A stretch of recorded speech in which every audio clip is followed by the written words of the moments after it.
This is Back to Back.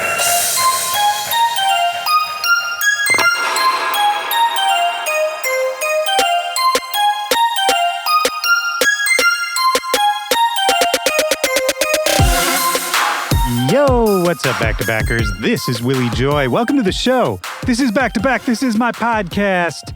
We're back. How you feeling? How you doing? Hope everybody's doing all right out there. Got a great episode for you today. First time on the show.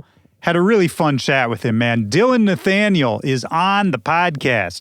Dillon Nathaniel is here, and he has a new EP out right now, the Ethos EP, and it is out on his own Obsessions label, which he just relaunched. And we talk a lot about the new music, the new label, why he's bringing it back.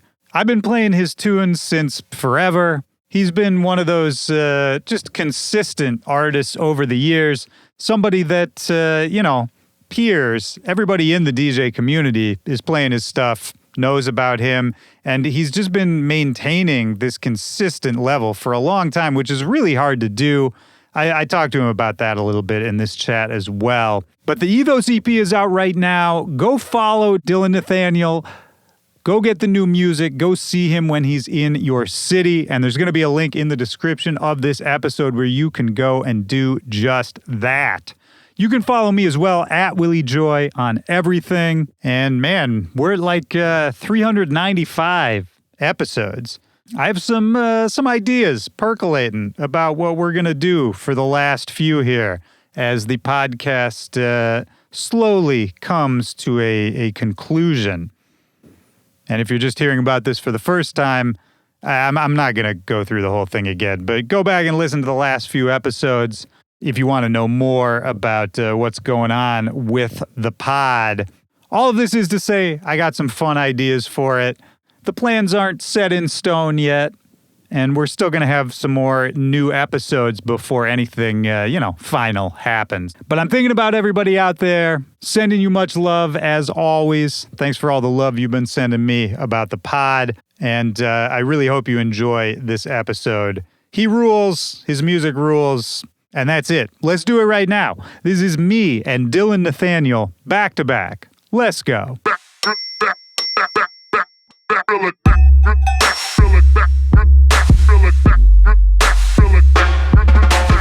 But how are you doing otherwise, man? How's your day going? I'm doing good, man. Getting through some emails earlier and some demos, and I like to listen to people's demos fresh in the morning when my ears aren't fully cooked so I can get a good perspective on it. I think that's smart. I think I used to do that too, because I used to do like a radio show where I just got on every promo list of every label. I was getting so much music, and it was great to do it in the morning, but then I would also sometimes find that like it was staying in my head too much when I would sit down to try to produce. And then I was like just trying to make shit I had just listened to, Slowly being subconsciously influenced by it all. Yeah, 100%. And I mean, that's actually, it's funny. I didn't think we would get to this quickly, but it's like something I wanted to ask you about during this podcast was like, I've been a fan of your music for a long time, and I've known who you are for a long time. And one thing I always really like about your music is it's very identifiable as you. Like, I think whatever your style is, you've managed to sort of carve this lane that there really not a lot of people are in. And I don't know, is there a science to that? Was that intentional on your part? Like, do you feel like you've found your sound at this point? Yeah, I mean, I think it's just like the years of experimentation of, just kind of like trying your best to be. I always say that you should be like a reflection of your top 5 favorite artists. And for me, like those artists from when I really got into this music were, Deadmau5 and Wolfgang Gartner and like, Carl Cox and like Sasha and Digweed. And it's just like a blend of that. So it's whenever I go write music, I really try to take inspiration from, the legends of not just like what's trending right now, but like who my favorite artists of all time was. And I think, that kind of keeps me in the same lane, but also just like not caring at all what anybody thinks anymore, and just like not trying to write music for a label or trying to write music for an artist that you want to send to you. And that's a sure way to get yourself pigeonholed into doing something that's like not unique to yourself. So, it's just kind of finding the right textures of what you want sonically. And, I think I kind of gravitate towards that heavier, harder, kind of crunchy, distorted type of sound. Like Daft Punk and Justice were like pushing back when I was listening to music. And then how do I do that in like the grooviest way possible? Kind of like Carl Cox, or like someone in that really groovy dimension. And then that balance between the two is really where I find my sound. That's a cool way to think about it, because on this podcast a lot, I talk to people about how do you find your sound? How do you stand out and, define, like plant your flag as an artist kind of thing. And it's interesting. I've never heard it put exactly that way, but that's a really good point of like taking not just your favorite artist, but a few of your favorite artists and just trying to take like one element of each, of like, not just I want to sound like Justice or I want to sound like Deadmau5, but more what is Deadmau5 doing that is my favorite thing? Yeah. And what is Daft Punk doing that I think is the coolest part of what they do? And can I combine those elements in kind of a meta way? That's actually a really smart way to think about it. Yeah, I think like when you logically look at it, just like frequency wise, you're going to like certain frequencies that gravitate towards your ears are going to be, different than my ears. And just like listening to like what it is that you like without thinking about it too much. As you're like flipping through a sound or something, it's so easy to just like immediately, compare it to whatever song you just listened to or whatever record is really big right now. And you're like, does that sound match, that sort of vibe? But the more that you just kind of scroll through sounds like carelessly, just like, this one just feels good to me, let's just put it aside. And, you have like a whole list of sounds and things that you've acquired over the years that you just know that like resonate well with you. Yeah, 100%. It's funny. I was just like 20 minutes ago talking to Loco Dice. And he was talking about, he works with Carl Cox all the time and they like DJ together all the time. And he was telling me all these Carl Cox stories. I was like, man, I really want to hang out with Carl Cox. He just sounds like the coolest dude. Loco Dice is amazing too. Like one of my favorite DJs as well. And I, like got to meet him.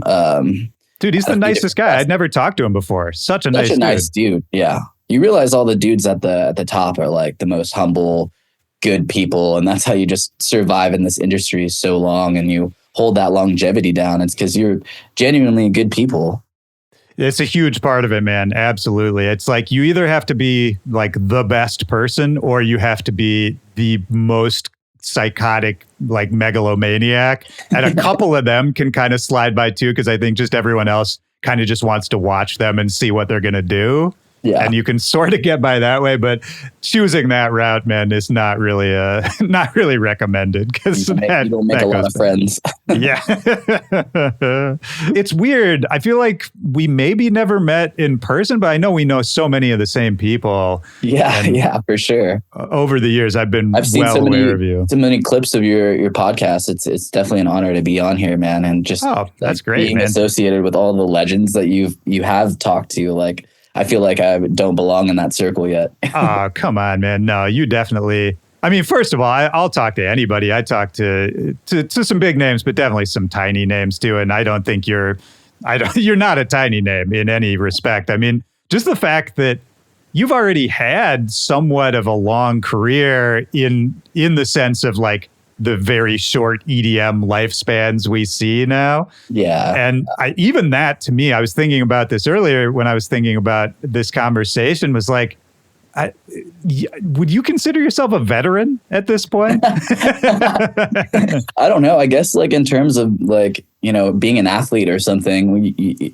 I'm coming up on like 8 years now of touring without like a normal job, and then even longer kind of hustling, doing side jobs and stuff. So, you're coming in on your like 10th year, you kind of feel a little bit more like there's more responsibility on you. Like you have to like, coach the next generations of people of like, and teach them proper etiquette. But in that sense, yeah, I kind of do feel like a veteran, but then also at the same time, it feels like I'm really getting started again and like, just like re-inspired with just like the way that I write music now. So it's a weird duality of feelings right there. Yeah, that's interesting. And, obviously, like I know you're relaunching the Obsessions label. You've got the new EP, and we'll talk about all of that. But I'm curious as well, before we even get to that point, Yeah. was there a disillusionment before that? Or like, did you feel like you lost direction at a certain point? Because I think it's almost just as interesting for me to look at those moments, of which I've also had many, where, a long career, you kind of just like lose focus for a second or be like, is this still what makes me the happiest or the most fulfilled? And then how you sort of recognize that moment and then find the next thing. Like, to me, those are like the keys to success, or the people who can like do that over and over, Yeah, no, 100%, man. It's like when you first come out, you're like first starting to write music that's getting, signed or played. That moment of success like drives this whole inspiration, and you're just the happiest go lucky. When I was like 20, 22 and getting first signed and playing my first shows and stuff, and like that energy just carries so well into the music because you're so inspired and you're so focused on all the positive things that are happening, and you just want to keep going and going. I think there comes a moment in everyone's career where you feel like you're going to burn out. And that just becomes like, when you start writing music, it has nothing to do with social media numbers, streaming numbers. It has nothing to do with trying to impress anybody. You're just making music solely off the passion, because this is like something I could sit and do for 12 hours and it helps me escape, and like helps me in so many ways of my life. And it's meditational, and like there's so many different positive aspects of when you start producing that you will forget as you gain success. And that's the part that it's hard to talk about, because you have this trajectory and everything. And I think it was like the moments of COVID where, we were coming off like a Coachella set, an EDC set, like everything was on the upwards. And then COVID kind of just came and like took it all away. Yeah. And then I reset feel like the board, Yeah, it totally did. And it was really about how you dealt with that. And I will be the first to say, I didn't really I went through waves of depression. I like didn't know what to do with my time. It was like not the best time creatively for me to keep writing that same kind of music that got me to that place in the first place. So even just like throughout COVID and bouncing back and stuff, I feel like you also have a lot of people that are kind of in your ear, whether it's you jump into working with a team that has a lot of success, but maybe they don't understand you as a person or as an artist. So they're trying to push you in different ways of like saying like, hey, this is what was successful for us and our other artists. This is what you should be doing, rather than letting you kind of carve your own path.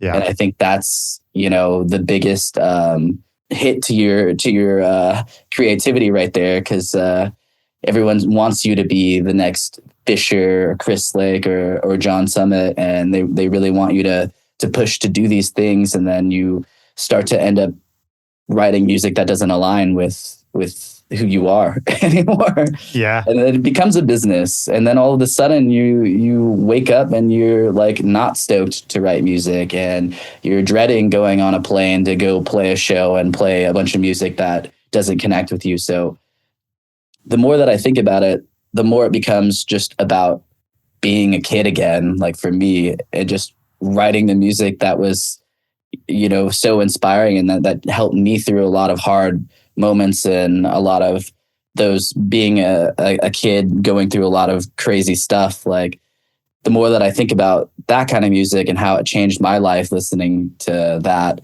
the more that I realize I want to do that again. And I want to be that person for the younger kids that are listening, getting through their hard life and through their hard time. And that's what the rave community was always about for me. So kind of just ditching all those expectations of what your sound is and what genre it is and how cool DJs are playing your music and all this stuff that adds into the way that you think. The more that I just tune that out and just try to be a kid again in the studio and just have fun and stand on my feet and dance around and touch some knobs and really like, yeah, it just comes down to the simplicity of it all. It's like I know exactly what I want sonically now, and I think the key to longevity is not trying to chase the trends. It's really just about being your inner kid again. Yeah, I think, man, I mean, you're speaking my language. That's very, very aligned with what I believe too. When did you first start going to raves or getting into dance music? Did you have like a single track or a single event you went to that really flipped a switch for you? Yeah. Well, I think like when you even think about, I'm not sure, I'm 32. I'm not sure how old you are. I'm a little older. I'm 43. Okay, yeah. So in the moments of like in the early 90s, you know, that like I remember, you know, my dad and like always putting on Mortal Kombat. Like that was huge. Like the Mortal Kombat and Blade and The Matrix. Yeah. Oh yeah. All three of those movies were so influential to my life without even realizing it. When I was like 4 or 5 years old, like watching these movies on repeat. And then dance music was just like slowly there in the background. And I think it was like 2003, my dad started getting into clubbing because my uncle took him to, I think it was like Avalon or something for the first time. In LA? In LA. Okay. Or it was Club Rubber or some one of those OG clubs. And is that where you're from, by the way? Are you from LA? Yeah, I was born and raised in LA, and then I live in Orange County now. Got you. Okay, cool. Yeah, but it was like my dad was always playing these mixes from DJs and we didn't even know what the music was. And, you know, come to find out later, it was like a lot of Carl Cox and Armin van Buuren and Tiesto and all this trance music. And he got hooked on all this music. So every time we would go in the car to a vacation or something, he was blasting all this trance music. And I was like, oh, this is like dad music. It's not so cool. You know, I liked hip hop and Eminem back then and like that kind of stuff. So it didn't really like trigger to me like dance music, like that passion for it until I was, you know, about 15 or 16. And, you know, my dad ended up taking me to EDC for the first time when I was 16. And I went with my aunt, my uncle, and my dad and their friends. And I got to see Deadmau5 and Swedish House Mafia and Fedde Le Grand and, you know, Laid Back Luke and all these people. And that was kind of that moment, that epitome of like, oh, you know, like, this is the coolest thing ever. Like, I want to make music like this. This is insane. That's so cool, man. I mean, yeah, just being taken there by your dad, first of all, is awesome. Was he a young dad as well? Yeah. I mean, he had me when he was 27. Okay. So yeah, that's not super, super young, but yeah, young enough to still go to EDC. Yeah. Yeah. He was the kind of guy, you know, that, you know, worked so hard in his 20s that he didn't really have a social life because he went to college and got a really good job right after. So he was kind of rediscovering, I think, his 20s in his 30s, but he had the success and the money and everything to go out. So he was like really, you know, experiencing that. I feel like what I did in my 20s and his 30s. That's interesting. Was he first generation? Like, did his family immigrate? Yeah. So my dad's full Filipino. He was born in the Philippines. I think he came over here when he was like 8 or 9. Yeah. So, I mean, he, I guess, is like first generation, but at the same time, you know, he came here so early that, you know, he's fully American. No, of course. Yeah. The reason I ask is I think that's often a stereotypical thing that happens with first generation immigrants is there's this pressure to like work really hard, study really hard, be very serious about that. And so I think a lot of like first generation immigrants end up having that kind of experience where it's like being young is really about working hard. And then later, once you've established yourself, people can kind of like, you know, really explore what they're really into, you know? Oh yeah. And like my grandma being born and raised, you know, 2 kids in the Philippines and came over here. She just had that level of harshness to where it was like, I don't even think my dad was allowed to date anybody until he graduated college or something. Oh, wow. Going to EDC also at like age 15, 16, that's the thing that's going to get a kid super hooked on electronic music, because EDC really is one of those festivals where if you go young enough, like it does kind of live up to the hype as far as just like, it feels like a totally alien planet.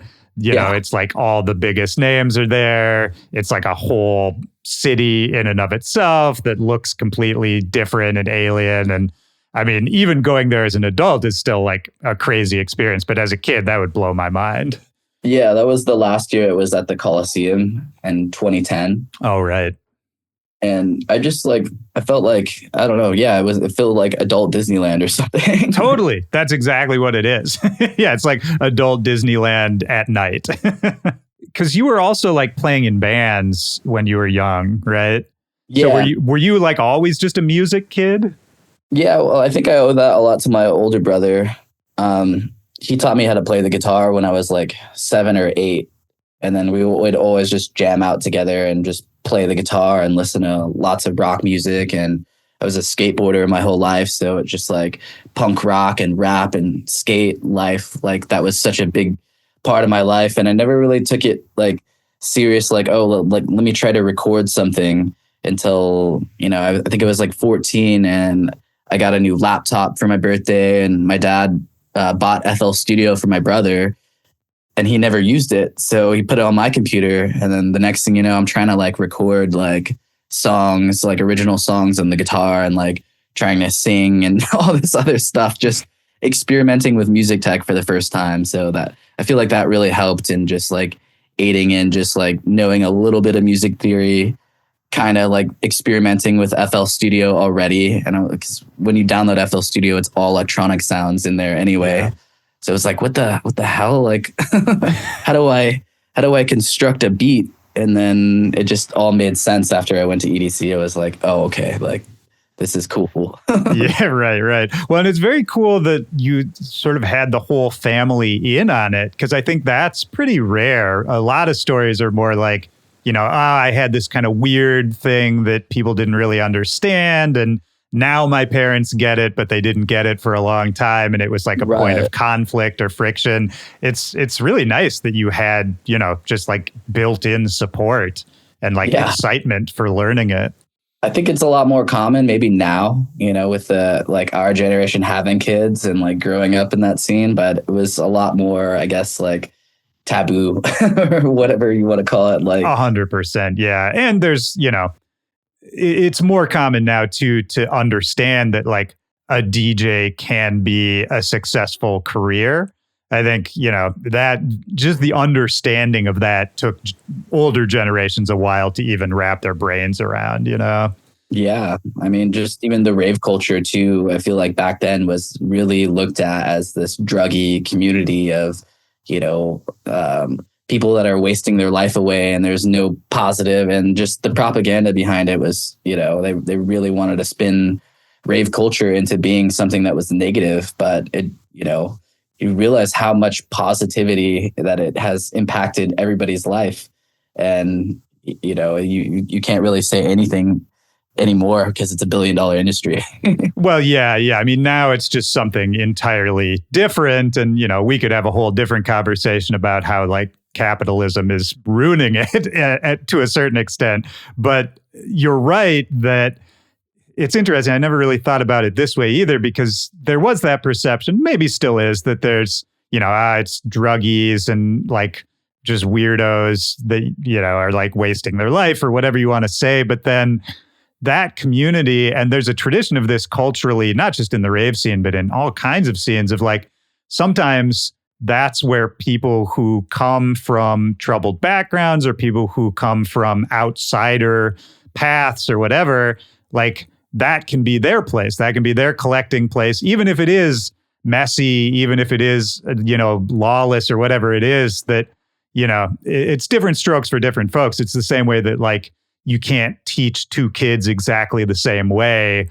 But yeah, man, I mean, the rave scene, it's been like a place for so many people to grow up. You know what I mean? Yeah.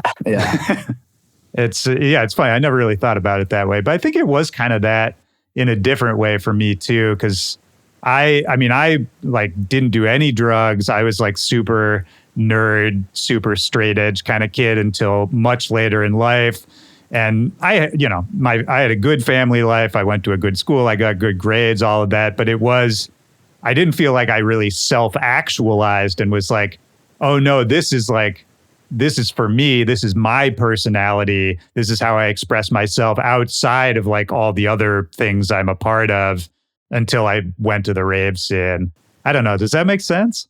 Yeah, totally. I feel like, especially in that early age, you're like constructed very carefully to be a certain human being. And, even with our parents, like their parents grew up in that Great Depression era, and just the mindset of, getting a 9 to 5 and providing for your family, that meant everything, and it just was a little bit different for like us growing up and being able to find your own identity outside of that system. So it was like, that's where rave culture came in. It was our Woodstock. It was our liberation. It was, even the hallucinogens or everything was opening up people's minds to understanding, it's like we're living in a different era. Our parents, they mean well, but if we want to find true happiness in this life, we're going to have to create our own path. And that's exactly what we did.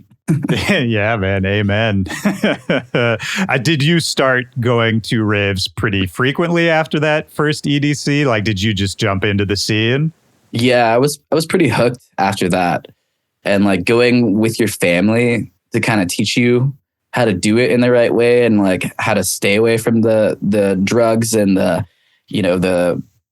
not so good elements of it all. I feel like I kind of stepped in and was more of a leader for my friends, even, going to raves, and we went to like little underground things. Like I remember it was called like Winter Fresh or something. And it was like in Pomona, and it was like a 1,000-person rave just set up all janky and in a parking lot somewhere. And we would be constantly those kids at all the high school parties, like in the garage with like light gloves and bumping like rave music, and everyone would make fun of us. And it's funny, like fast forward to now, it's like it really wasn't that popular in high school, and like it's like the most popular music now. So being made fun of it back then, it's kind of like a funny full circle moment, because those are the same people that are still trying to hit you up for like festival guest lists and stuff now. 100%. Yeah. Oh man. Well, what was the path for you? Like, did you know pretty quickly that you wanted to be involved as more than just a fan? Because it sounds like you were already trying to make the music. Oh, Did you like envision a path for yourself to actually be doing what you're doing now at a young age? Yeah, I think my dad hung out around a lot of cool Orange County DJs. It was like DJ Scotty Boy and this other DJ named Wasef and like Armad, and they were running iLounge in Orange County, and that was like my dad would always go to iLounge and come back and bring these CDs and stuff. And a lot of his friends like would come over to house parties at my house for like my dad's birthday. And they had like full blown mixers set up, and they would show me how to use the mixers and to DJ properly. And my dad had this like mini controller that he bought for himself, and I just kind of took it over and was just always DJing for my friends and stuff. And then, after doing the EDC experience and then wanting to go back and produce music, I connected with a couple of my like close friends at an Amazing Lights shop. It's funny, like one of those glove shops. And yeah, I know that shop. Yeah. And then we were all like, they were DJing there, and I came by and just kind of showed them what I learned from my dad's friends. And then we instantly clicked, and we started this little like trio and started making electro house together in FL Studio. What are we talking, like late 2000s? Yeah, I would say it was like around 2010, 2011 in that area. The height of Complextro kind of stuff. Complextro, yeah. We were really inspired by like Porter Robinson and Cold Blank. And yeah, of course. And Wolfgang Gardner too, right? And Wolfgang for sure. And yeah, we just kind of got together every weekend, and they would stay at my house every weekend, and we would just sit there and produce for hours and hours. That's awesome, man. I think is sort of the best way to do it, is just with your friends out of pure excitement, without a ton of expectation about it, but it's just like, it's so cool that we get to do this together. And then at a certain point, am I right? Did you go to Icon as well? Yeah, I did. Yeah. It's funny because the group that we're in, that we started, it was called Prisma. And it was just, we got together. I think we made like 10 songs that were just probably terrible. I don't know. They probably sounded so bad, but we put it all together on a CD and we pitched it to each one of our parents in a meeting. And we were saying like, basically like, hey, if you can fund us like $500, we want to print stickers and CD covers and like make this album and do shirts and whatever. So we kind of had this old business plan already back then to start passing out CDs at college campuses and all this stuff. And we ended up finding this club. It was called Merge in Westminster. And it was ran by Sean Blakey, who was an Icon instructor. Okay. So I was still 17 years old when we showed up to this club with a Tractor S4 with no set time whatsoever. I think we were wearing button-down dress shirts because we thought that's how you got into the club. And all three of us, like somehow my buddy just is able to talk his way into anything. Like he's just like the best salesman and just started saying like, oh, walked straight up to the bouncer, was like, we're playing here. We're running late for our set. Like we just need to get in there. And they just let us all in. And everyone else was 18 except for me. So they didn't even card me. They just let us in. And then conveniently, somebody missed their set time. So there was an opening. So then we just ended up plugging in and playing without the club owner even knowing.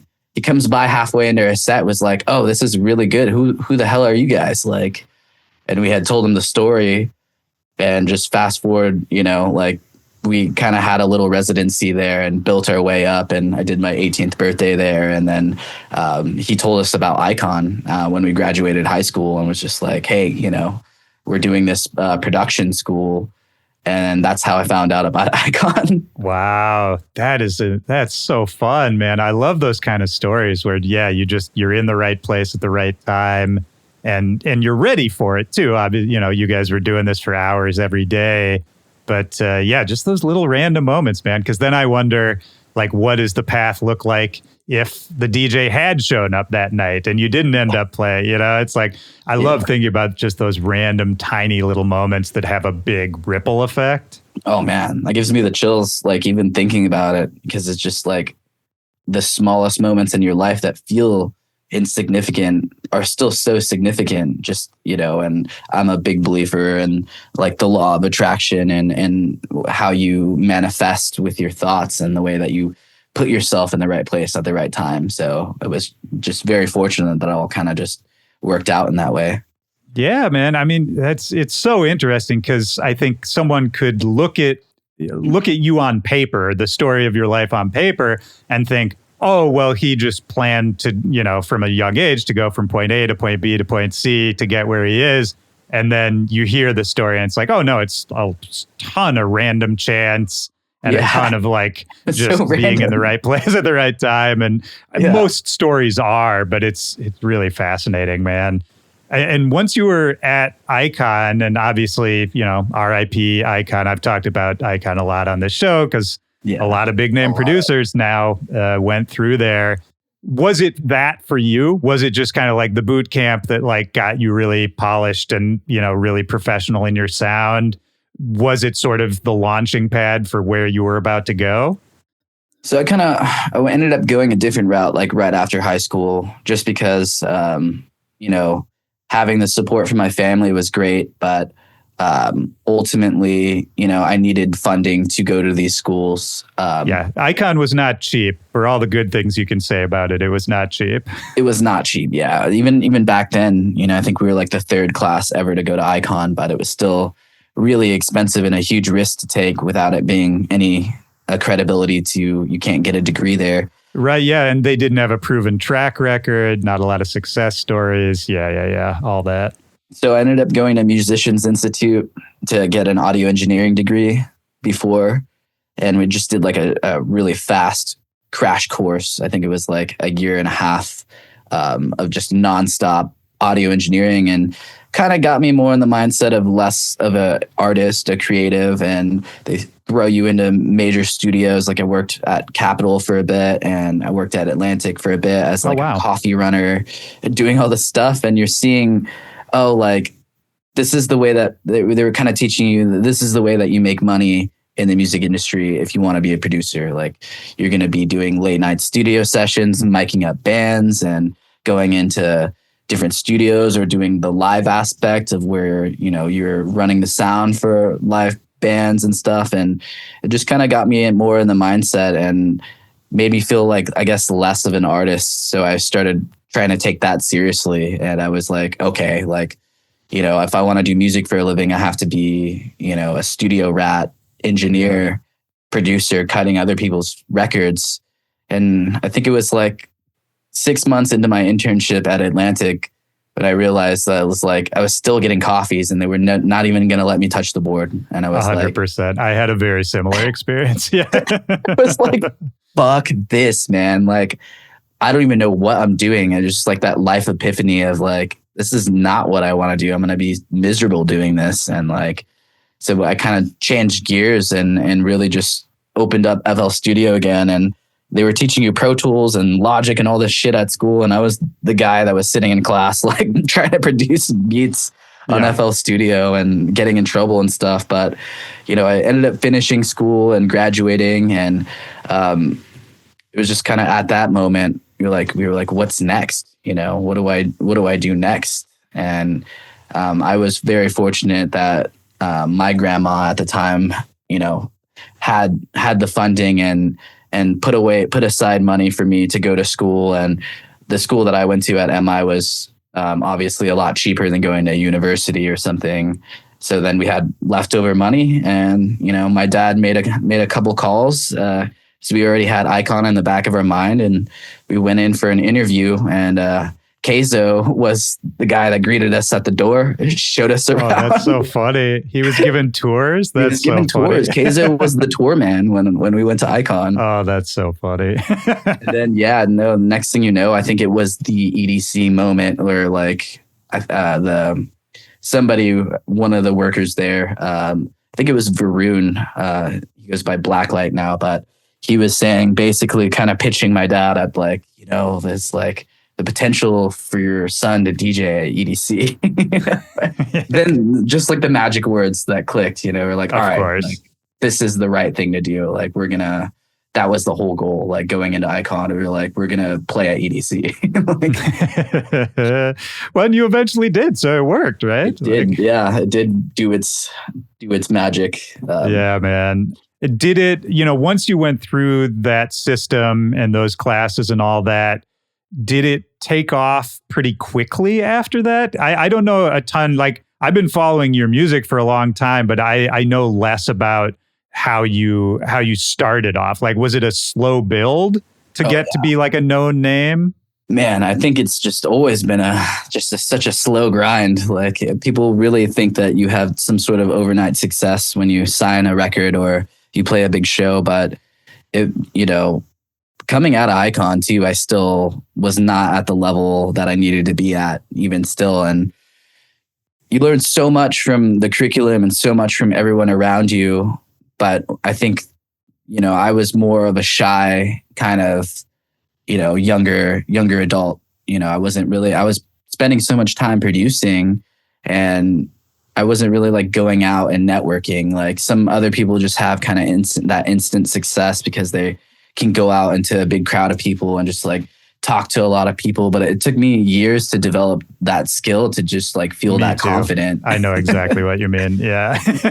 So just coming right out of Icon, you know, I've always been Dillon Nathaniel since Icon. Like I kind of like started that name in Icon, which is just my first and middle name. And just the process of everything, you know, didn't, you know, make any money off the music. So you have to get a job right away. So I was working at like Quicksilver and like Macy's at the mall, like all the way in Orange County, and then driving all the way back to my apartment in Glendale, like multiple times a week. And it was just chaotic.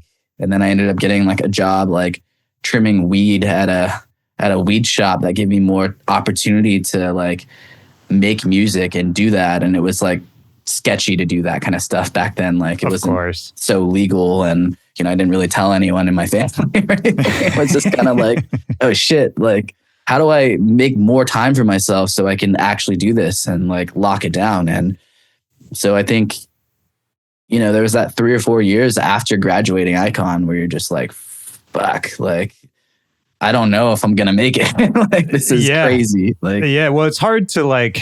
It's funny because there's really just like 0 or 100. There's not a lot of that middle. Like it's hard to be like a middle class DJ, right? Like you're either like broke or you have a bunch of money, and there's not a ton of in between, especially at the start.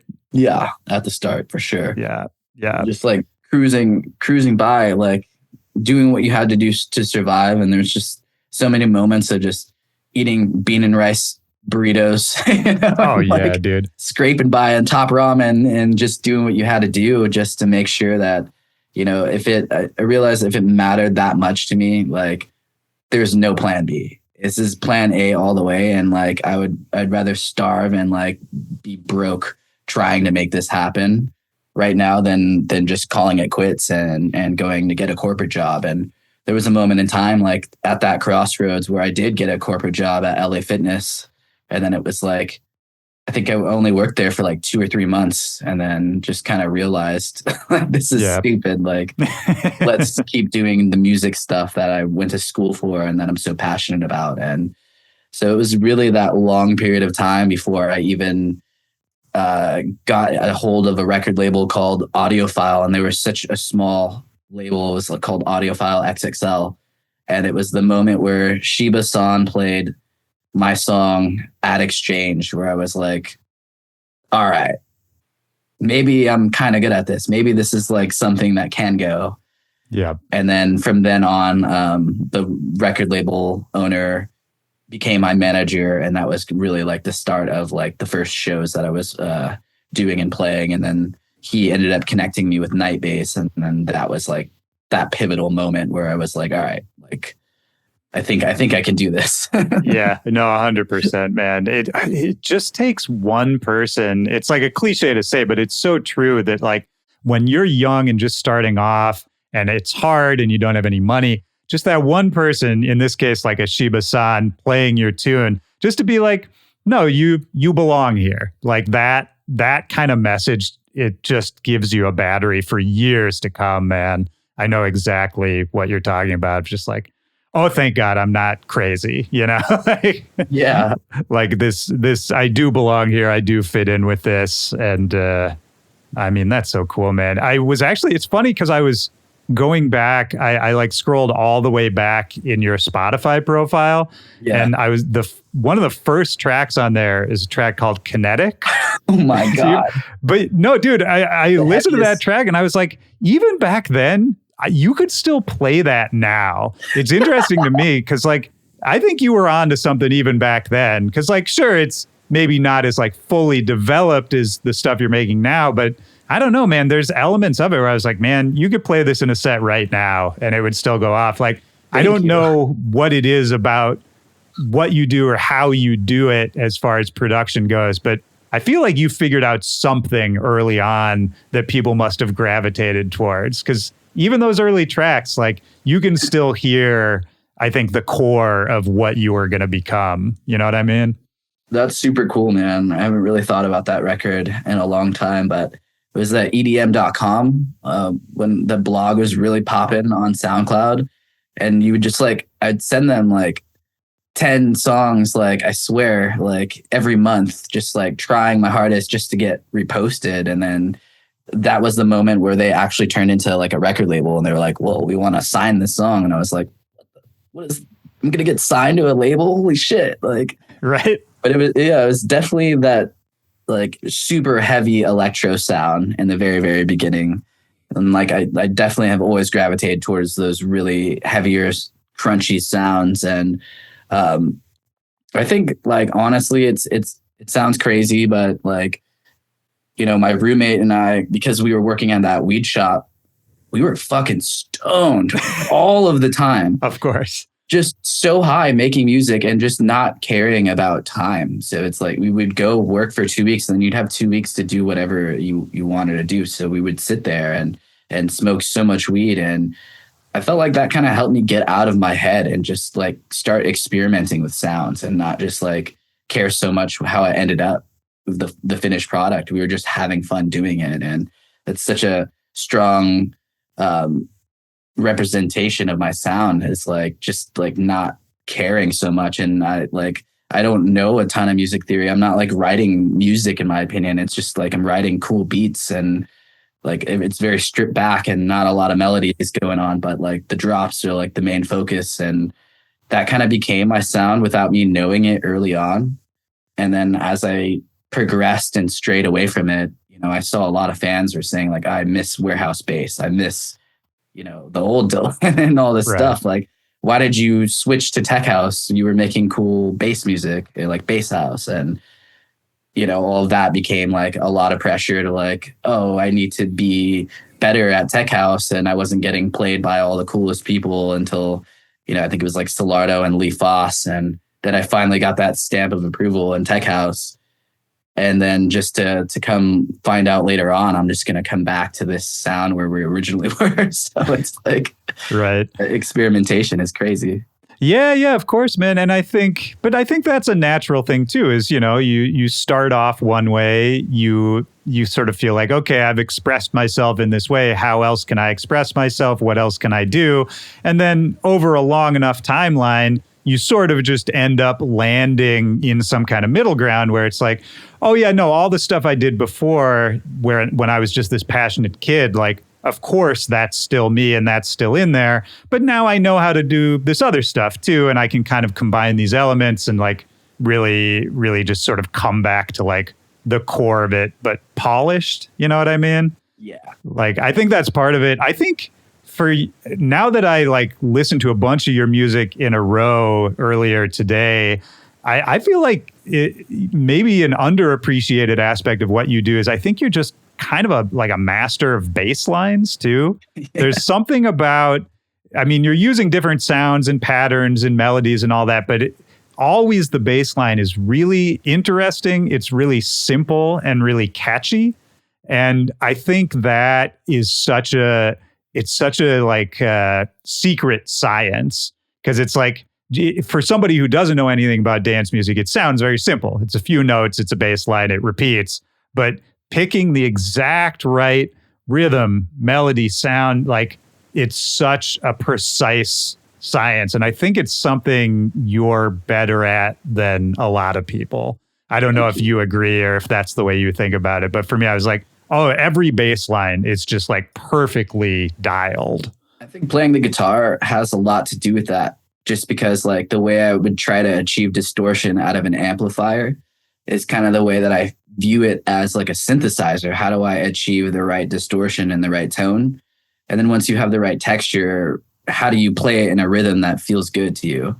So a lot of the times, like I never touch like the computer mouse when I'm playing a bass line. I'll literally just play it on the keyboard or whatever I can, or on the synth if it's an ARP or something. And it has that human touch to it because it's not perfectly quantized. And I'll sit there and just play a bass line or multiple bass lines for, you know, sometimes 30 minutes without stopping. And you have all this MIDI or all this audio. And then right in that little freaking 3 seconds somewhere where it just like sparked something and you just looped it, and that became the whole track, and it feels off and maybe overly swung and a little too distorted. And I think that, you know, a lot of it too comes from me just not cutting so much low end out of my shit. Like everybody else has the cleanest mixes possible. But when I'm going back to that older sound, when I didn't really have a sound treated room and I just turned the sub all the way up to make music, like that's kind of what I like out of my sound, is that it has so much weight to it. So a lot of people that I listen to and the records that I'm looking to sign and stuff, like it's kind of the first thing that I go to is like, how much like bass does it actually have in there? And is the rhythm like delivering something that I like makes you want to listen to it over and over without stopping, you know? And, you know, I think that's really the secret to my bass lines, is just, it has that human feel to it. And I just am probably mixing it in the opposite way that I was trained to be an audio engineer. Of course. But I think that's, you have to learn the right way first, and then you can break the rules. I think that's like another production key that I wish someone had told me earlier. Yeah. Yeah, I do the same thing. I mean, everybody has like some stuff they do backwards or different than other people, but you have to know why you're doing it wrong and like why it works, Yeah. The feedback I get on a lot of my shit too is like too much bass, way too much sub.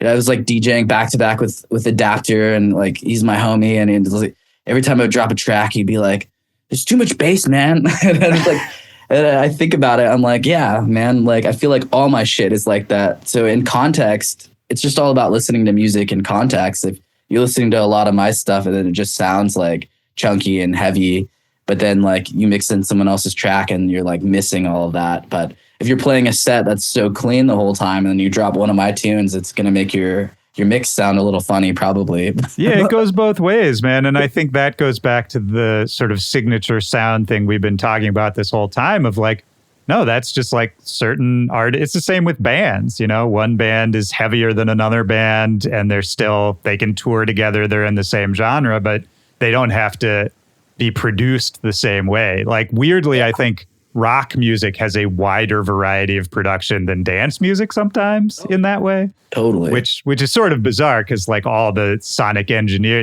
the real architects are in dance music. Yeah. But they're all kind of trying to do the same thing to a certain extent. Yeah. 100%, man. And well, let's talk about the Ethos EP and, launching the Obsessions label, because I mean, the EP is great. And I think it goes along with this sort of like harder, chunkier thing we've been talking about.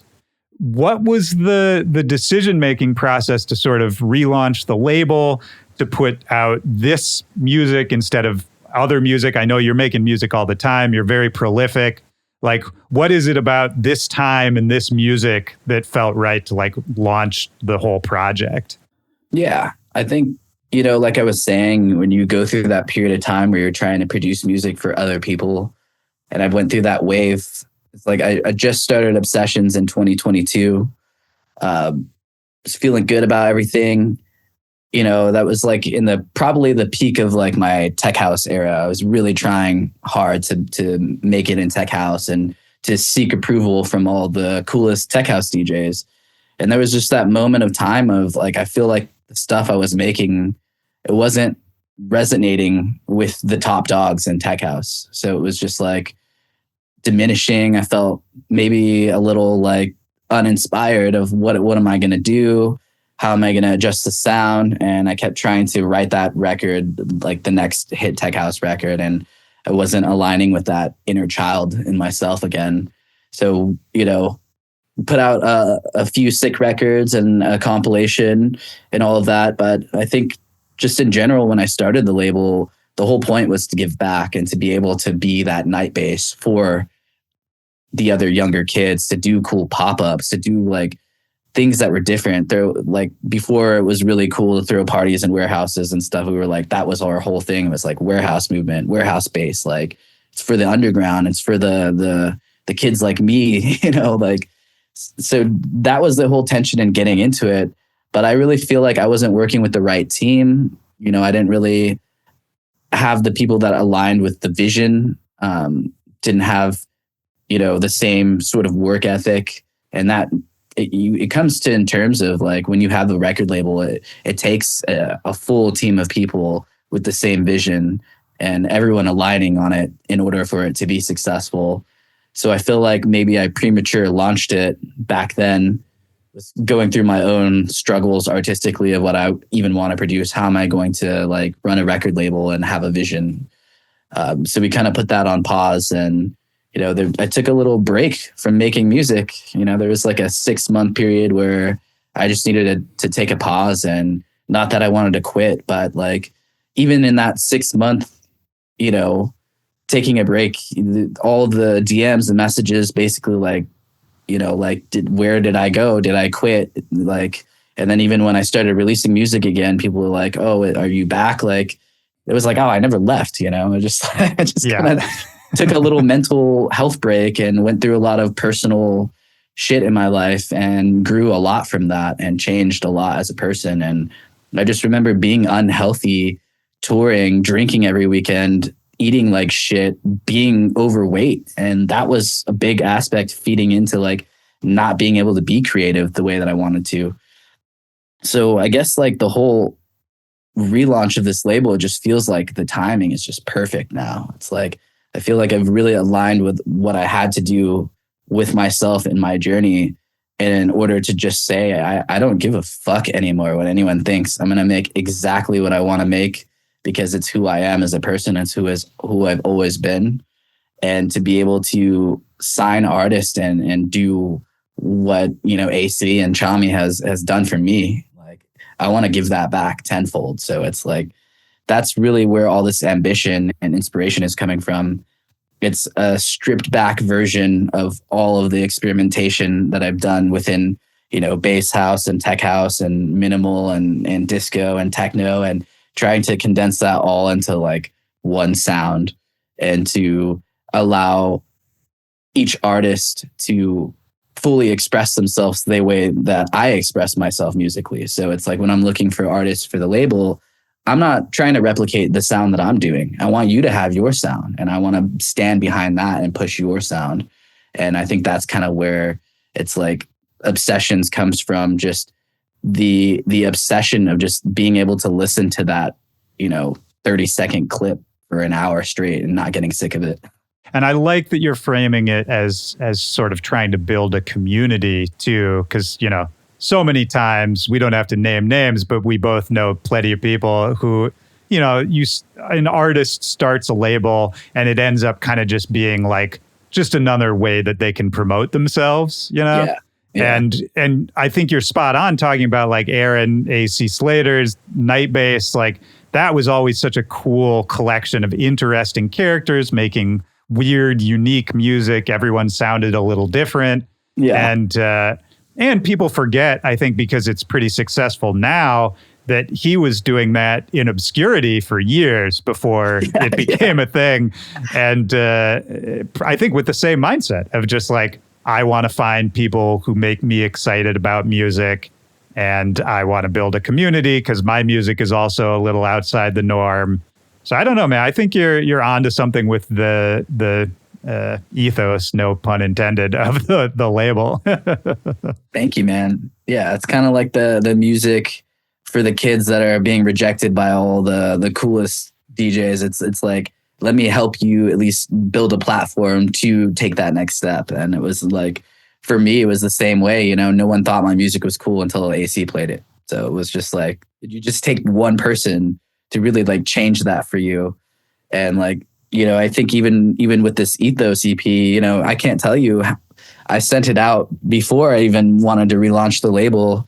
I was sending it out to a lot of different labels and a lot of people passed on it. And it was that, Mal P moment where he played it at EDC. It was like, oh, now everybody wants this song. So I get it, Yeah. But it's, when you're a real tastemaker, you're a real, music lover, someone that's really passionate. It doesn't matter, who's playing it, how many likes it has, how big you are as an artist. If the music is really good and it resonates with your soul, then it's going to resonate with everybody else's, When you were in like a darker time personally, how do you get out of that? Are we talking, exercise and diet? Are we talking meditation? Are we talking therapy? Like what tools have you found along the way? Because I think a lot of artists are going to relate to that kind of period too, I think it comes into like starting with the simple things, like you were saying, on a day-to-day basis. Like there was so much anxiety that I was having of like all this pressure, right? There's like, you're thinking so big of a picture, and then you start comparing yourself to everybody around you. Like, why are the people that I started with so much further than me? And that eats you away. So I think it's more about coming to that sense of grounding for sure. And kind of just right when you wake up, what are you doing? Are you going on your phone, looking at everybody else that's successful and then immediately thinking negative thoughts to start your day? So it was like putting my phone away and just waking up and going in the sun for 5 minutes and then making some food, going on a run, or doing something that will take care of my physical health before I go sit down and try to like lock into this like really stressful, situation I was creating for myself. And then, I think when it comes down to it, of course, like I went to therapy. I was doing BetterHelp, and that was really cool to be able to talk to somebody for the first time. And that's kind of like I guess not a lot of people want to talk about like going to therapy as an artist and how important that is, but just being able to seek that professional help. Your friends always got your back, but sometimes it's like you need an opinion that is somebody that doesn't know you or your life or your career at all. And somebody who's like trained in that too, Yeah. Like friends are great. And you, of course, talk to your friends as much as possible. But yeah, sometimes you need someone who, has seen a lot of this before and can kind of be like, oh, this is what's happening. These are options you have, that kind of thing. Yeah. And the therapist really helped me understand that I wasn't surrounding myself with the right people in my life. So that was another big thing, is like I had to cut out some really important relationships in my life just because I was spending my energy trying to maintain these relationships that were taking away from me doing what I need to do for myself.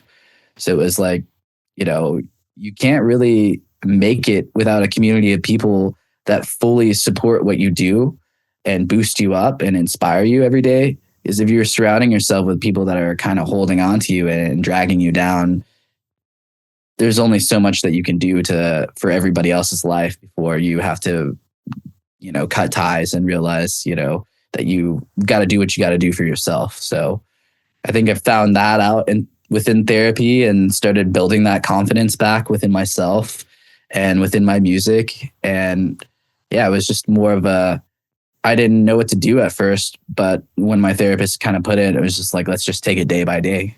What did you eat today? Did you get good exercise? Did you get good sleep? All of that regulation ends up clearing your mind to where now you can focus on what you have to do instead of feeling like you're in a slum or in like some sort of wave of depression. Yeah, dude, 100%. I think day by day is absolutely the way to do it. And just organizing your day, knowing what you're going to do at the start of the day, like not just sort of letting life hit you in the face every morning and reacting to that. It's so helpful, man. And even I could see how that would help even with music and inspiration too. There's something about just a little bit of structure and a little bit of like, if you give yourself space at a certain point in the day, then later on, it does become much easier to deal with the same amount of shit you would have dealt with anyway, Because the shit's coming anyway. But it's coming, it's inevitable. It's just like how you manage your emotions, like going into it, and the way that you feel about yourself. And it's so easy to get stuck in a hole and to say negative things about yourself. But at the end of the day, you control your life and and what is going on around you. So if your thoughts are emitting negativity on yourself, you're sending that into the universe, and it's really coming back to you in forms of vibrations in ways that we can't even understand. So it's like, negativity will attract negativity, and it's changing the mindset was definitely the hardest thing. But once you get in the right mindset, everything starts to be smooth sailing again. Yeah, it starts to make sense. It's like putting on the right pair of glasses or something. It just comes into focus. I know what you mean. Yeah. But yeah, man, I mean, it's a cool path, man. And now that you're here, you've got the new label, you've got the new EP out. Are there anything in particular that you're like really excited about, really looking forward to? It doesn't have to be like, what's your next move? Because I think that's an annoying question, but like, what's exciting? What's fun right now? I think what's exciting is like getting to throw all these pop-up parties and do something that's a little bit different and cooler than providing, that experience for a small amount of people, whether it's 50 to 150 people in a smaller room or somewhere outside in nature, and doing these pop-ups. And we're planning to do it all over, at least starting with the US and making our way around the world. And I think that's really exciting for me. It kind of feels like we're building an empire.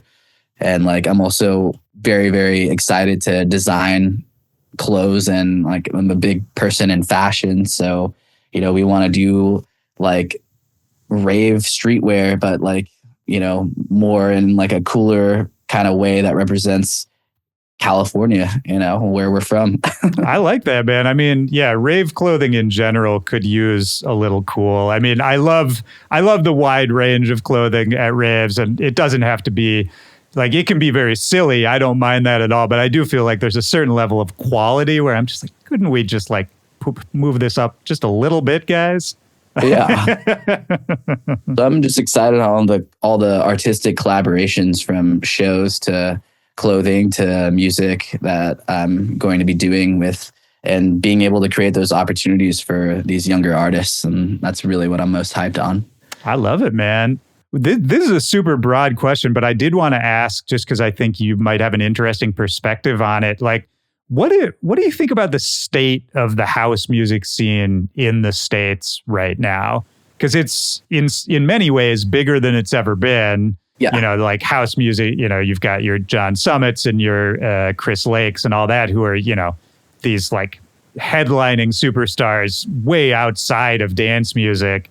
And so many people know what house music is or getting into house music, which is great. But then there's, you know, another part of my brain that's like, how big is too big?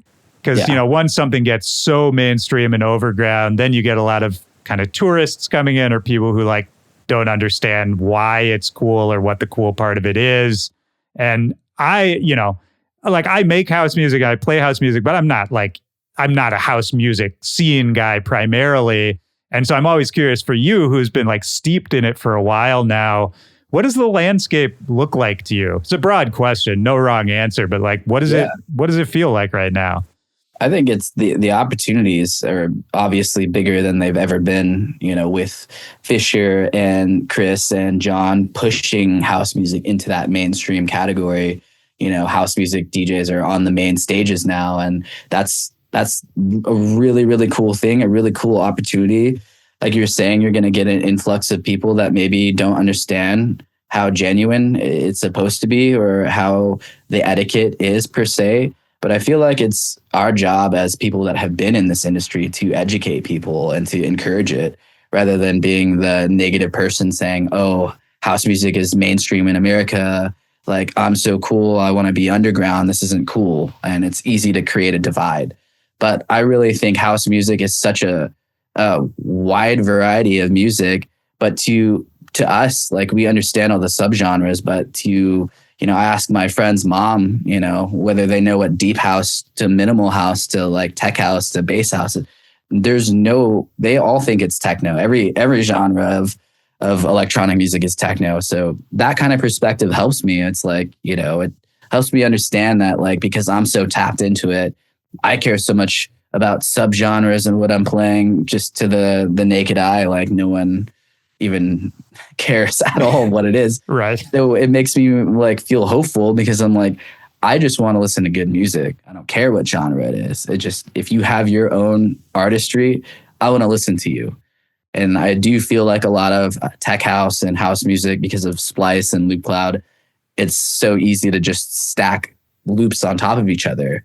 So everything does end up sounding the same right now, but it's giving the opportunity to the artists that really are passionate, that dive in deep, that found their sound, to rise to the top now. So everyone wants to say, oh, it's so hard to make it as a DJ because there's so many of them. But I honestly see it as an opportunity to rise to the top, because, you know, if everybody's making the same level of production and you come out of the gate swinging, like, you're immediately going to be put in the spotlight. And I think that's cool. Yeah. I think you're right about that. I think it's almost what we were just talking about before, of like being able to have the right mindset and put it into focus of like, if you can, as a younger artist, as an up and coming artist, if you can sort of recognize what's happening in the scene more broadly and be like, okay, this is really trendy right now. These people are doing really big, and this is why it's working for them.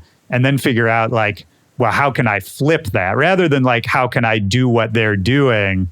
But like, okay, so, if I'm able to sort of look at it a little differently and do slightly different from everything that's happening right now, it is, the window's open. It's just somebody's got to figure out how to jump through. Yeah, for sure. Yeah. It's kind of like, in the sense of, trying to write trendy music, there's also the opposite side where you just don't understand the trend at all. And you're just like anti-trend. I'm not going to even listen to music on Beatport.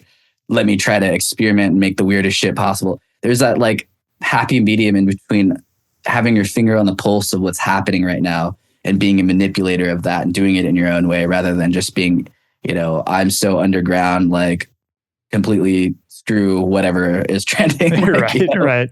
And like, maybe even like I'm going to do this sound that's popular, A, because I like it, but also B, like you set some ground rules for yourself. Like, I don't know if you still do this. I read an old interview where you were saying, I try to have like 10 tracks or less per session for tracks you were making. And I thought that was great too, of just like, no, set a couple sandbox rules for yourself that you stick to artistically. And even just those little things will end up, stamping your sound and transforming your sound so much by the end of it. Yeah. I mean, like, I think that's just like a good, like, rule of thumb. Like, you don't have to obviously follow it to that extreme. But for me, I think if I can get the main idea across in 10 tracks, and then I'll come back to it like a week or two later and, add the little ear candy and do the little cool fills and all that stuff, then usually that's like the best song that I have written because it feels simple but complex at the same time. When like before I'm trying to work through like 50, 60 different tracks and trying to make all these sounds work together, I kind of realized that the music that I really like right now has like 3 or 4 sounds playing at the same time, and that's it. And they might change as the song goes on, but really when you think about it, your brain can only pay attention to so many sounds at one time. So when you're introducing sounds and you're leaving space for other sounds to come in without stacking so many on top of each other, that's kind of where the magic and the minimalism of it comes out. 100%. And I think leaving space in your tracks also allows people to fill in those spaces with like their own brain and their own interpretation. And that's a really powerful thing too, because then I think this is like getting a little woo-woo, but I think it allows people to form like a more personal connection with the music if they're filling in some of the spaces, if that makes sense. Yeah, it makes them feel like they're a part of, the creative process of even just listening to it, of how you want to interpret it. Yeah, that's a good point too. Yeah, you're actually letting them hear how you made it a little more, that's really interesting too. I never thought about that. Some of my favorite things about the music in the early 2000s was like the vocal was never really clear on what it was saying. And it was like, even, I don't know, like it's the funk phenomenon. I had no idea what the fuck that was saying. And I made my own words up when I was a kid. So it was like, I don't know, like it's just like little things like that I think it's cooler, in my opinion, sometimes to have a vocal that you have no idea what it even says. I love that too. I mean, I think I wrote this down too. I think you're very good at like complementing the vocals that you pick with your production. Like tracks like Work That or the remix you did of Get Up, Get Out. Oh, like, thank you. Where it's just like, little snippets of vocals, but I don't know. I think you're able to complement them really well and not like, it's a weird balance because you don't want to overshadow them, but you also don't want to have them as like the main element, because it kind of gets like, not repetitive, but it gets like overwhelming if they go on too long as the main element, Yeah, that was like a lot of feedback I was getting from labels is like, it's a great beat, but there's no hook. And I'm like, oh, well, like that's kind of the point. Right. It's not, it doesn't have to have like a sing-along vocal. And I think like some of the coolest vocals, a producer has been doing is Max Styler, and the way that he's able to chop up 3 words and he's so good, completely glitch it out and twist it up. And it's like, just it becomes a hook off of three words that weren't supposed to be catchy. You just made it catchy the way you delivered it, and that's the kind of stuff that that's exciting me vocal wise for sure. Dude, 100%. I talked to Josh Wink on the podcast a few weeks ago, and he's doing this thing where he's releasing all of these demos he made in his bedroom in the early 90s without sick. like not even updating them, but just releasing them. And one of the tunes in there, the reason I bring it up is it's this like 6 or 7 minute techno track that just has this weird sounding bass line that slowly evolves over the course of the whole song. And by the end, he unfilters it enough and you realize that it's like a couple words. Like it's just a vocal he sampled. But for most of the track, it just sounds like a synth, like a bass line. And it was the coolest thing where I was like, man, no one is making shit like that anymore, where it's just like, Josh Wink is a legend, and it's so cool how like even those old tracks are still like withstanding the time. Oh, it's dude, like, 100%. History repeats itself anyway, so it's Yeah, exactly. That's the thing. You could play some of those demos in a set now, and it's so visionary dude, man. I don't know if you ever met him, but goddamn, he is an interesting dude. He is out there. Yeah, dude, his music just has that raw energy, like it's cut straight off a drum machine, and it's like crunchy and crispy and a little like tape hiss on it. And I think it's supposed to be like it's clean, but it's dirty at the same time, you know? Well, man, this has been great. Is there anything we haven't talked about? Anything that's on your mind? Anything else you want to get out there before we start wrapping it up? No, man. What was your journey into music production? Like, you know, we've talked a lot about me, but what about you? Well, you're very sweet to ask. We could do a whole nother podcast, but I mean, for me, man, I was a DJ first.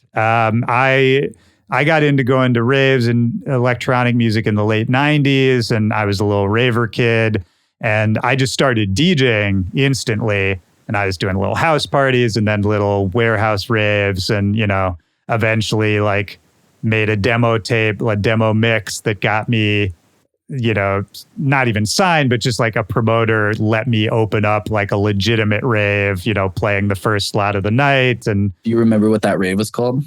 I remember where it was. I don't remember what it was called. Probably didn't even have a name. I think it did. This was back when like every rave was like, you know, just someone's like a Photoshop nightmare of like 80 different elements and different fonts and like cartoons everywhere. Yeah. And, you know, it was like kind of like a Lisa Frank kind of flyer. Yeah.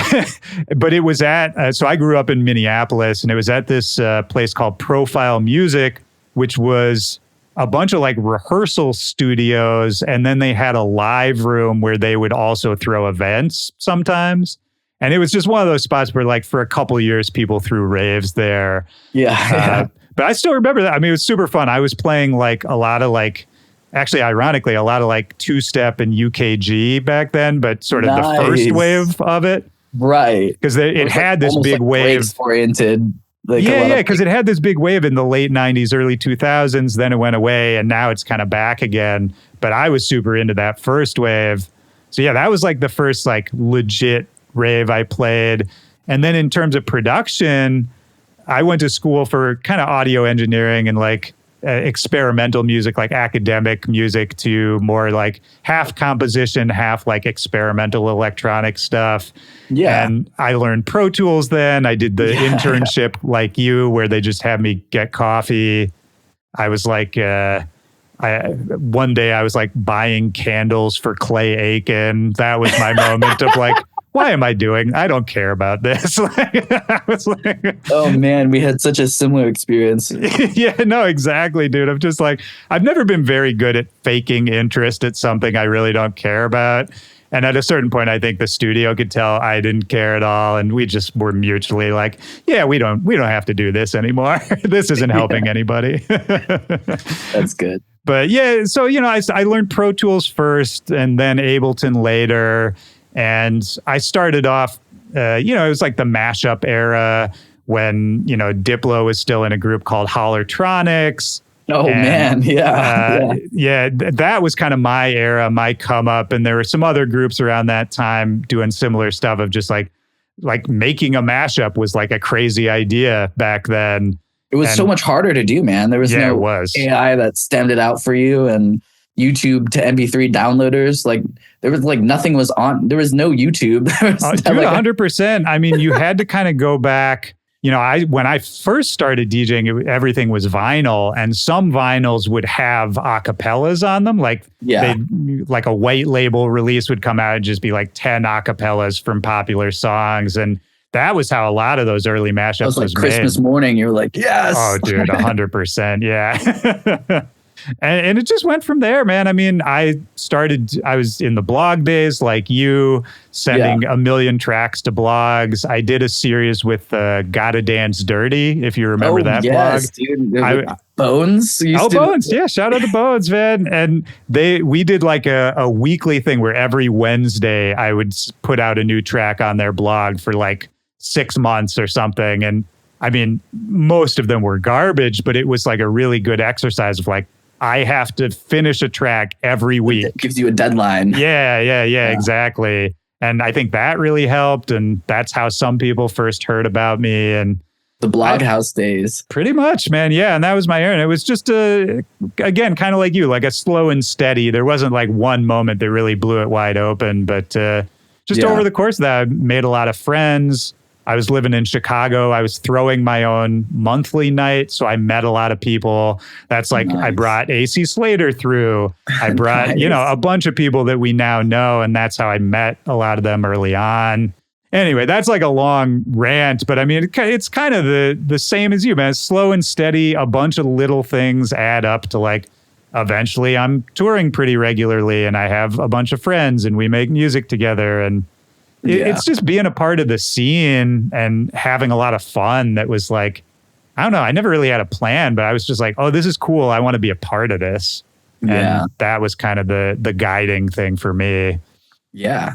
And it's like the whole intention going into it, coming from a place of just pure passion. And regardless of anything, this is what you would have done, despite any success or how much money or anything. You just made music because you fucking loved music.